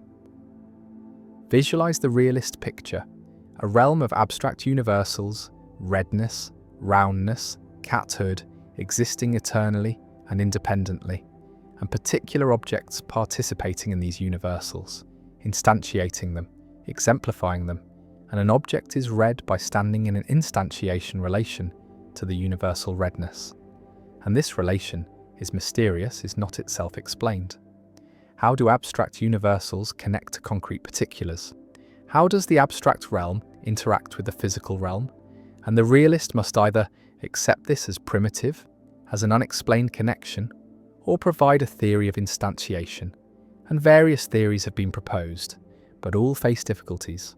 All struggle to explain how universals and particulars relate. One version of realism, Platonic realism, says universals exist in a separate realm, a realm of forms, and particulars participate in forms. And the perfect circle exists in the realm of forms, and physical circles approximate it, participate in it imperfectly. And this explains how we can think about perfect circles. Even though no physical object is perfectly circular, we grasp the form directly through reason, but the theory faces the problem of how we access the realm of forms, how our minds, which are physical, can connect to abstract entities, and the theory faces the problem of how participation works, how forms relate to particulars. And Aristotle rejected Platonic realism, argued that forms exist in particulars, are immanent in objects, not transcendent, and redness exists in red objects, is a component of them, and this avoids the separate realm, but creates other problems. How can one form be in many places? How can universals be divided among particulars? Nominalism rejects universals entirely, accepts only particulars, and explains similarity without appealing to shared properties. And various nominalist strategies exist. Resemblance nominalism says objects are similar because they resemble each other, and resemblance is primitive, not explained by shared properties. And redness is just the class of objects that resemble paradigm red objects. And this avoids commitment to universals, but faces the problem that resemblance seems to presuppose properties, seems to require that objects share something. And if resemblance is primitive, then we have not really eliminated properties but renamed them. And resemblance nominalism faces technical difficulties with explaining degrees of resemblance, with avoiding circularity. Another nominalist approach, predicate nominalism, says properties are just predicates, just words, and redness is the predicate red, and objects are read by satisfying the predicate. And this linguistic nominalism faces the problem of explaining why predicates apply. What makes it true that an object satisfies red? And the answer seems to require properties after all, seems to presuppose that objects have features that make predicates apply, and so predicate nominalism seems to presuppose what it denies, seems to need properties to explain predication. A third nominalist approach, trope theory, accepts that properties exist, but denies that they are universals, argues that properties are particulars, are individual instances, and each red object has its own individual redness, its own red trope, and tropes resemble each other.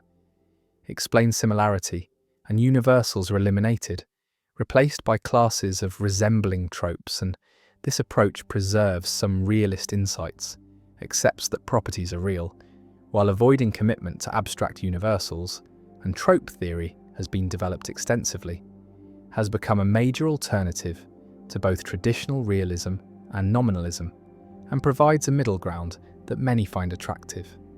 The problem of universals also affects science, affects understanding what scientific laws are, because laws concern kinds, concern all electrons or all mammals, and laws seem to involve universals, seem to say that all objects instantiating a certain universal behave in certain ways, and if universals do not exist, then what are laws about? Are they merely regularities in particular objects? Are they conventions of our theorizing? And nominalists must explain how science discovers objective laws if kinds are not real, if universals do not exist. And this challenge drives some philosophers toward realism, toward accepting that kinds are real, that universals exist because science seems to require them. The red ball and red shirt share something or do not share anything, are similar by instantiating a universal or by resembling each other. And the problem of universals asks which, asks what properties are, whether they are real entities or linguistic conveniences, whether redness exists in Plato's heaven or in particular red things, or only in our conceptual scheme. And the answers divide philosophers, have divided them for millennia. And the problem remains unsolved, remains central to metaphysics, and redness exists everywhere in all red things. If realism is true, and nowhere if nominalism is true, and the problem persists, ancient and unresolved, a permanent fixture in ontology, a question about whether reality contains abstract repeatable entities, or only concrete unrepeatable particulars, and the universals wait, existing or not existing, and the problem endures. The Raven paradox, another name for the same strange logic. The paradox stands at the intersection of logic and intuition, bearing multiple names but always presenting the same fundamental puzzle. And the Raven paradox is simply another term for what Hempel called the paradox of confirmation, the same logical structure, the same counterintuitive conclusion that observing non-black non-ravens confirms the hypothesis that all ravens are black. And the paradox is named after ravens because this particular example, chosen somewhat arbitrarily, has become the standard formulation, the canonical case study in discussions of confirmation theory. And ravens serve as the perfect illustration because the hypothesis all ravens are black is simple, clear, empirically testable, and the conclusion that red apples provide evidence for this hypothesis is maximally counterintuitive. And so the Raven paradox persists as a permanent fixture in philosophy of science, a problem that every theory of confirmation must address, a test case that separates adequate theories from inadequate ones. The paradox reveals something deep about the nature of scientific reasoning, about how we move from observations to generalizations, from data to theories, and the lesson is that confirmation cannot be understood purely formally, cannot be reduced to logical rules applied mechanically, but requires judgment, requires taking into account background knowledge, context, relevance, and the structure of inquiry, and different philosophical traditions respond differently. Bayesians appeal to prior probabilities and degrees of belief. Falsificationists focus on potential refutation rather than positive confirmation, and pragmatists emphasize the goals and methods of actual scientific practice, and each approach offers tools for handling the paradox, for explaining why ravens matter and apples do not despite the logical equivalence. And the paradox serves as a crucible, a test that theories of confirmation must pass, and many theories that seem plausible initially reveal inadequacies when confronted with the Raven paradox, fail to explain our intuitions, force counterintuitive conclusions, or require abandoning principles that seem essential to scientific reasoning. Visualize a scientist designing an experiment to test whether all ravens are black, and the scientist must decide what to observe, where to look, what data to collect, and the obvious choice is to find ravens and check their colour, to go where ravens live and observe them systematically. And no scientist would waste time observing apples or examining non-ravens, not because such observations are irrelevant in principle, but because they are inefficient, provide so little information relative to the effort required that they're not worth doing. And this practical irrelevance, this decision based on efficiency rather than logic, is what our intuitions track.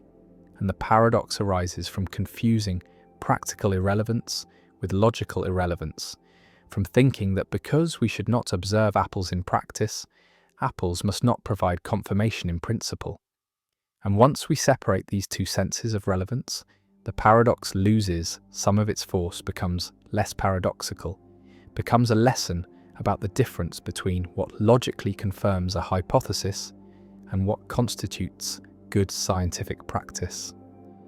The Raven paradox also illustrates the problem of GRU, the challenge of projectable predicates, because just as we face questions about what confirms hypotheses, we also face questions about which generalizations are legitimate, which patterns can be projected into the future.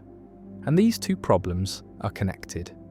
Both involve understanding how observation relates to theory, how particular instances support general claims. And the Raven paradox is one manifestation of the broader problem of induction, the problem of justifying our inferences from observed to unobserved cases. And solving the Raven paradox completely would require solving the problem of induction, would require explaining how evidence works, how observation justifies belief. And this larger project remains incomplete, remains one of philosophy's central unsolved problems. The paradox endures because it is simple, because it uses everyday examples that everyone understands, ravens and apples and colours, and yet produces a conclusion that seems absurd, that violates common sense, and this combination makes it pedagogically powerful, makes it an excellent tool for teaching about confirmation and scientific method, for showing students that logic can lead to surprising places, that formal reasoning sometimes conflicts with intuition, and that philosophy of science is not obvious, not a matter of codifying what scientists already know, but involves genuine puzzles that require careful analysis to resolve.